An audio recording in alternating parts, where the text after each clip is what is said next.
आज 23 जनवरी 2026 है। हम अक्सर सुनते हैं कि दुनिया अब सूरज और हवा से चलने वाली बनने जा रही है। सड़कों पर इलेक्ट्रिक गाड़ियां, छतों पर सोलर पैनल्स। लगता है तेल का युग खत्म होने वाला है, लेकिन असलियत यह है कि तेल आज भी हमारी सभ्यता की जीवन रेखा है।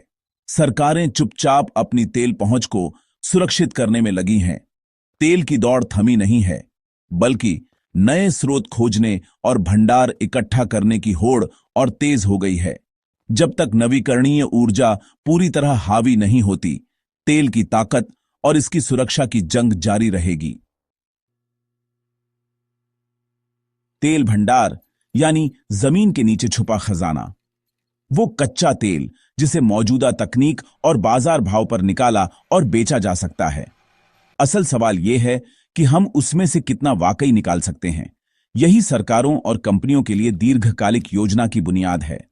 बड़े भंडार वाले देश दशकों तक ऊर्जा सुरक्षा और वैश्विक ताकत हासिल करते हैं। ये भंडार एक झील नहीं, बल्कि कई जगहों पर फैले होते हैं। जमीन के नीचे, समंदर में और इनकी खोज में उन्नत तकनीकें लगती हैं। भंडार की सही जानकारी किसान के बीज भंडार जैसी है। योजना, निवेश और राष्ट्रीय ताकत का आधार। यही किसी देश की ऊर्जा, स्वतंत्रता और आर्थिक भविष्य का असली पैमाना है। तेल सिर्फ पेट्रोल डीजल नहीं, बल्कि हमारी रोजमर्रा की जिंदगी का अदृश्य आधार है। ट्रांसपोर्टेशन इसका सबसे बड़ा हिस्सा है। कार, ट्रक, जहाज, हवाई जहाज सब इसी पर चलते हैं। इनके बिना दुनिया की रफ्तार थम जाएगी। लेकिन तेल से प्लास्टिक, खाद, कीटनाशक, डामर, सिंथेटिक कपड़े, दवाएं, मेडिकल उपकरण सब बनते हैं। फैक्ट्रियों और सेना के लिए भी ये जरूरी है।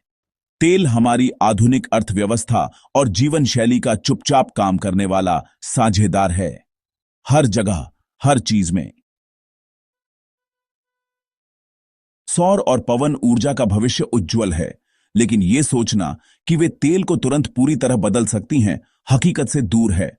हमारी पूरी infrastructure, pipeline, tanker, petrol pump, अरबों गाड़ियां, सब कुछ तेल के हिसाब से बना है। इसे बदलना एक लंबी, महंगी प्रक्रिया है। तेल की ऊर्जा, घनत्व, छोटे पैकेट में जबरदस्त ताकत अभी बैटरियां या वैकल्पिक ईंधन नहीं दे सकते, खासकर लंबी दूरी, भारी ट्रांसपोर्ट या हवाई जहाजों के लिए। तेल सिर्फ ईंधन नहीं, बल्कि केमिकल इंडस्ट्री का कच्चा माल भी है। प्लास्टिक, दवाएं और बहुत कुछ। इनके लिए ग्रीन विकल्प ढूंढना एक अलग चुनौती है। इसीलिए आने वाले दशकों में भी तेल हमारी ऊर्जा और सामानों की जरूरतों का अहम हिस्सा बना रहेगा। तेल की भरोसेमंद सप्लाई सिर्फ आर्थिक नहीं, बल्कि राष्ट्रीय सुरक्षा का मुख्य स्तंभ है। इसके बिना देश की अर्थव्यवस्था, सेना और समाज सब ठप पड़ सकते हैं। इसी वजह से सरकारें तेल की सप्लाई को हर हाल में सुरक्षित रखने के लिए कूटनीति, सैन्य ताकत और रणनीतिक भंडार का सहारा लेती हैं। वैश्विक तेल आपूर्ति में अचानक रुकावटों से बचने के लिए देशों ने स्ट्रैटेजिक पेट्रोलियम रिजर्व बनाए। कच्चे तेल का विशाल भंडार जो आपातकाल में देश को चलाए रख सकता है। ये भंडार संकट के समय अस्थायी राहत देते हैं और दुनिया को संदेश देते हैं, हम ब्लैकमेल नहीं हो सकते। ये ऊर्जा सुरक्षा का रेनकोट है, जरूरत पड़े तो काम आए। तेल सिर्फ वस्तु नहीं, बल्कि वैश्विक राजनीति का औजार है। बड़े भंडार वाले देश इसे कूटनीति और दबाव के लिए इस्तेमाल करते हैं। तेल आयातक देश अक्सर अपनी ऊर्जा निर्भरता के कारण विदेश नीति में समझौते करते हैं।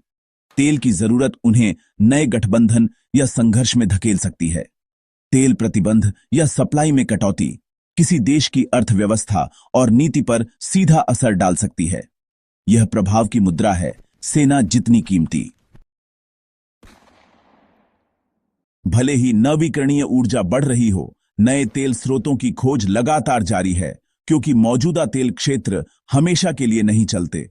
हर साल अरबों डॉलर की खोज, नई तकनीकों और दूर दराज के इलाकों में निवेश होता है, जैसे अमेरिका की शैल क्रांति जिसने उसकी ऊर्जा तस्वीर बदल दी। नया तेल क्षेत्र मिलना किसी देश के लिए लॉटरी जीतने जैसा है। यह संपत्ति, सुरक्षा और वैश्विक हैसियत बदल सकता है। ऊर्जा के मामले में हर देश जानता है, कभी भी किसी और पर जरूरत से ज्यादा निर्भर मत बनो। निर्भरता कमजोरी है और कमजोरी का फायदा उठाया जा सकता है। इसी वजह से देश अपनी घरेलू उत्पादन क्षमता बढ़ाते हैं, आयात स्रोतों में विविधता लाते हैं और रणनीतिक भंडार बनाते हैं ताकि किसी भी संकट में आत्मनिर्भर रहें। असली सुरक्षा वही है जो जमीन के नीचे या अपने भंडार में हो। यही आत्म संरक्षण का बुनियादी नियम है जिससे देश किसी भी तूफान में टिके रह सके।